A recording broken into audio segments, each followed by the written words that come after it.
Welcome to today's episode of Retail Initiative. I had an interesting thing happen a few weeks ago. I want to share with you. So we're going to get into the theme and then we'll get right into it.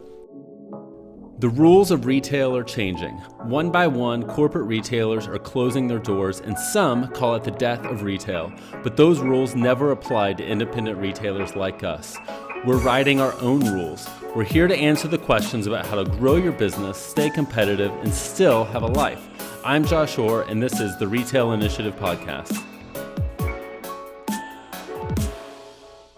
In September, I went to a conference that was awesome.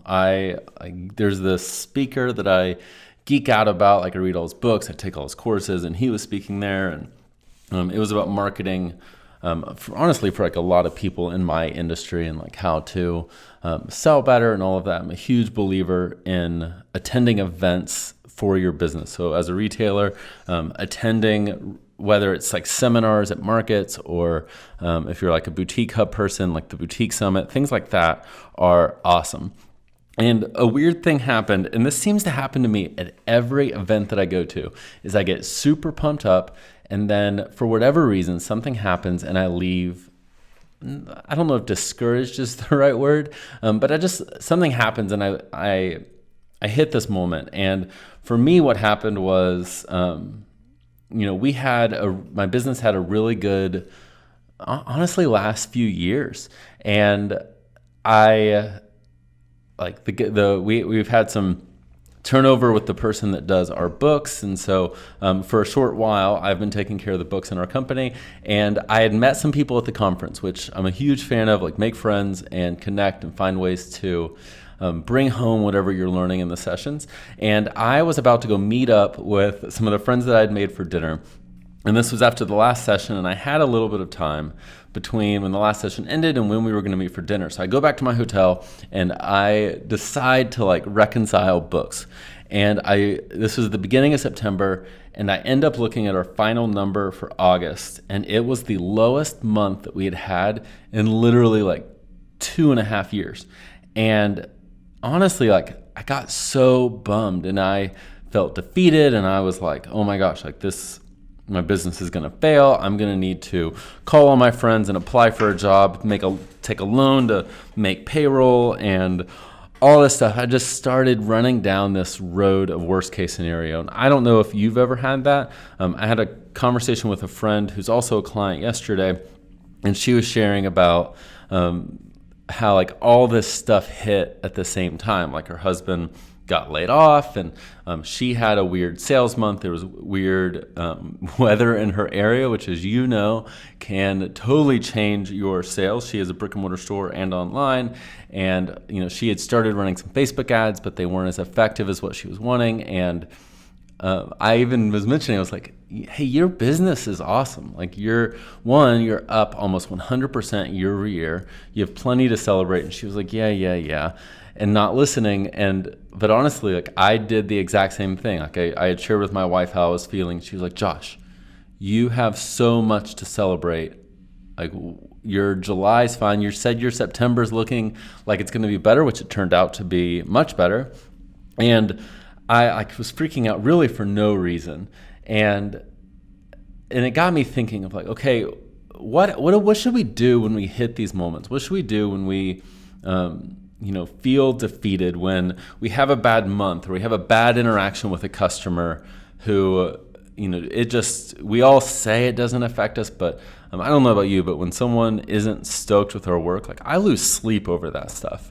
And when I have bad months, as much as I wish I could say that on the awesome months, I'm not feeling I'm feeling super high, and on the low months, I'm not super down, but I do. My mood rises and falls with where I am. How should we take those months when they happen? Because they will.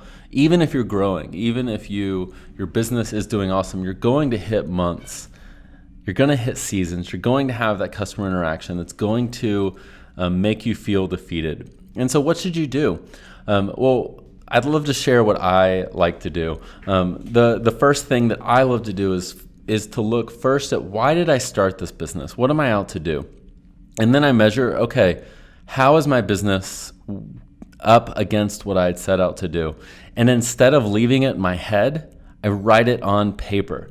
Something that I have learned is that sometimes our worst fears, when we bring them to light by writing them down, they get exposed for how crazy they are. Like, I was bummed over one bad month of revenue sandwiched between 2 really good months. The momentum is there. It was just a weird time. And honestly, like, just some billing stuff, like things we bill in July and then September, and I was freaking out for no reason. And when I wrote down my fear and I saw it on paper, and then I got to write out why did I start my business, and then write examples of ways that we're doing that, I got to see, like, you know what, I'm not in as bad of a situation as I thought. There's no reason to feel defeated.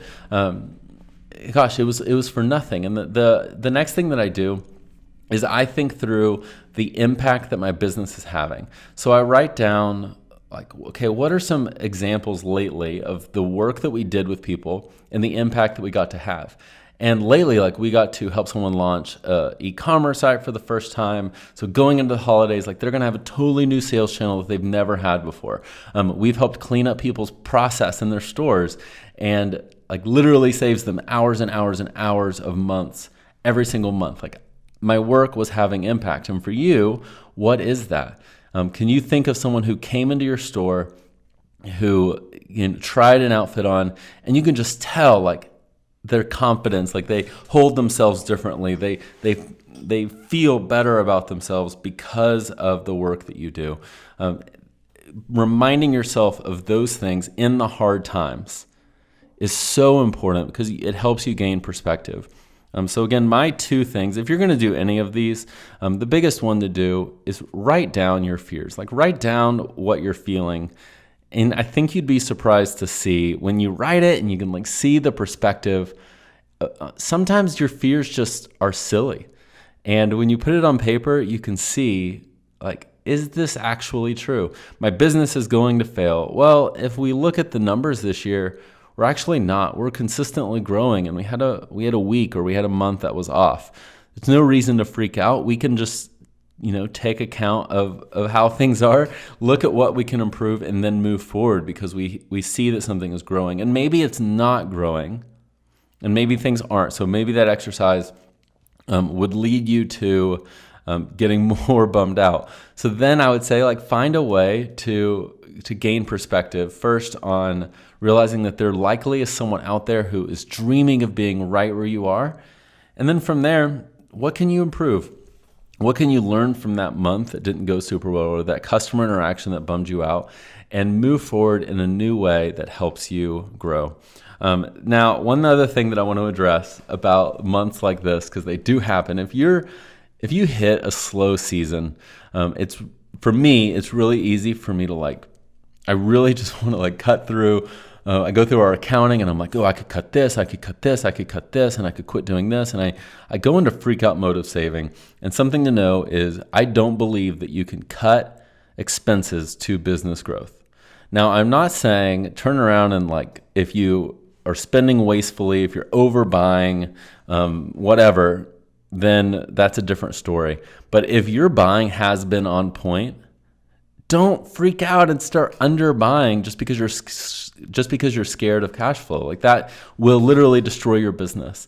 You can't let fear dictate your spending. Instead, you have to let, like, a realistic perspective of where your business is. What do you think you're going to do this holiday season? Create your open to buy off of that, not off of what you're scared the worst case scenario might be. So that's the encouragement, because honestly, that's what I tend to do when I freak out. But the truth is, like, in business, these months are going to happen. These seasons. And it may not be financial. It could be customer interactions or whatever. And I think it's so important to keep perspective about the work that you're doing, the impact you get to have on your customers, on your employees, on your community, and realize that, like, you're doing something bigger than yourself. And so give yourself grace to have those bad months. And I hope that if you're in this, I hope that this is an encouragement for you. First, you're not alone. I know that entrepreneurship is lonely, it's hard, but there's a lot of people out there going through something very, very similar to you. So realize that you are not the only one that's feeling this way. I know it can be weird when you see on Facebook, like you may have friends that own businesses too, and they're like, oh my gosh, my sales are better than ever. And it can be depressing, but instead of comparing yourself to them, one, celebrate for their wins and realize that for every one person that's writing a victory, there are several that are having difficult months that they're just not putting that stuff online. So take heart in not being alone and realize that these are seasons. They're short, they end, and in the same way when you have that amazing month, keep perspective then too. Don't let your bad months dictate the worst possible emotions, and your awesome months just totally make you. Keep perspective in both of those seasons to help keep a level head through your business. So I hope that this is encouraging for you. I love the work that you're doing. Keep it up, and know that there are people that are dreaming of doing exactly what you do. So thanks for listening to today's episode. If you identify with this, if this is you, I'd love, shoot me a DM at RetailJosh on Instagram, and let me know. I'd love to encourage you however I can. So thank you for listening, and I will see you next week. Have a good one.